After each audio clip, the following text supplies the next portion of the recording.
Entonces veamos el tema de herencia en Python, que esencialmente, como todo en la programación, la idea es reciclar, reutilizar lo que ya hemos creado, ¿está bien? Y en el caso del código también es muy útil para tener las cosas organizadas. Bueno, supongamos que tengo una clase, ¿no es cierto? Le voy a llamar padre para que no perdamos el hilo, pero podría ser animal y después tener clases, qué sé yo, eh, canario, gallina, no sé, todo va a depender siempre del problema. Pero tengo una clase que le llamo padre. Y tengo obviamente su constructor,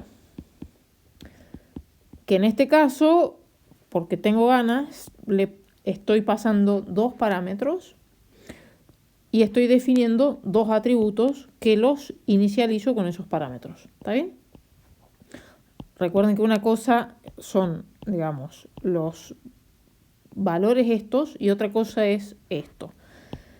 Estos valores me obligan a tenerle que pasar datos iniciales cuando creo variables, pero no tengo por qué ponerlos si no quisiera.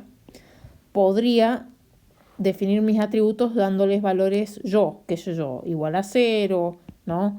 O igual al texto vacío, todo dependiendo. Pero lo que sí tiene que estar es que los atributos que define mi clase tienen que estar definidos acá, en el constructor. Bien, yo tengo esa clase y digo, tengo que hacer una clase que hereda todo esto. O sea, quiero que tenga todo lo que definí acá. Acá voy a tener métodos, otros def, ¿no? Que es lo que hacen importante a la clase padre, ¿no es cierto? Voy a tener todo un comportamiento ahí. Entonces quiero generar clases hijas que heredan todo eso, o sea, hacen todo eso, pero tienen además particularidades. ¿Está bien? Siempre es como de algo general a algo más chico, o sea, qué sé yo, figura geométrica.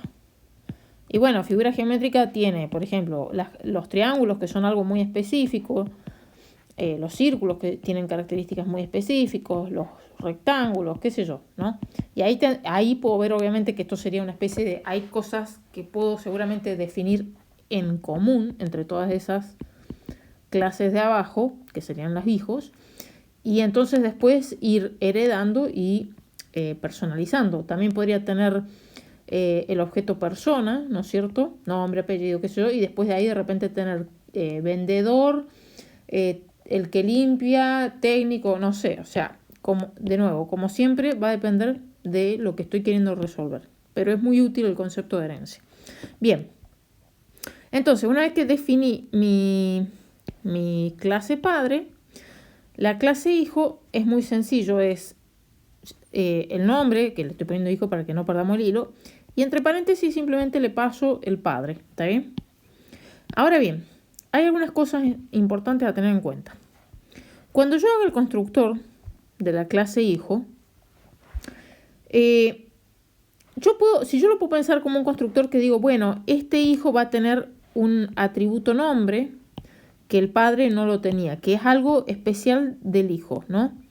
Qué sé yo, por ejemplo, el caso del círculo podrá tener radio y la figura geométrica no va a tener radio porque no es algo en común, ¿está bien? Entonces, yo puedo, digamos, definir obviamente algo extra que es del hijo nomás. En este caso un atributo, ¿no? No del padre. Ahora bien, y puedo obviamente haberle pasado el parámetro, ¿no? Con el dato. Esto es como siempre, hasta ahí. Si yo lo dejo así, estos atributos de acá, atributo 1 y atributo 2 del padre, no los voy a tener. O sea, si lo dejo así, no voy a heredar los atributos del padre.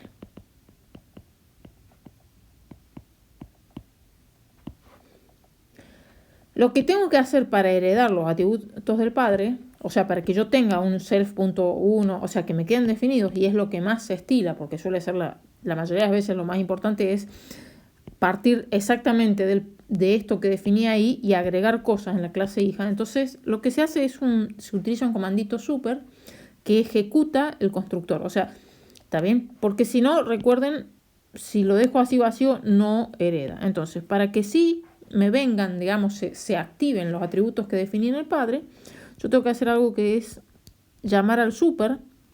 Super en una clase hijo representa al padre. Me fui, pensé que estaba en otro lado. Representa al padre. También es la manera de llamar al padre. Entonces, le voy a decir que active o que llame al método constructor, al init.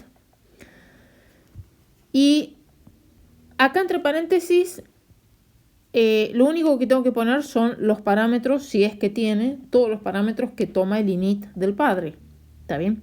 Si yo tomo, en este caso, param1, param2, bueno, lo siguiente que voy a necesitar seguramente entonces sea agregarlos acá en el constructor de mi hijo, ¿está bien? Porque si no, no tengo cómo pasárselos, digamos.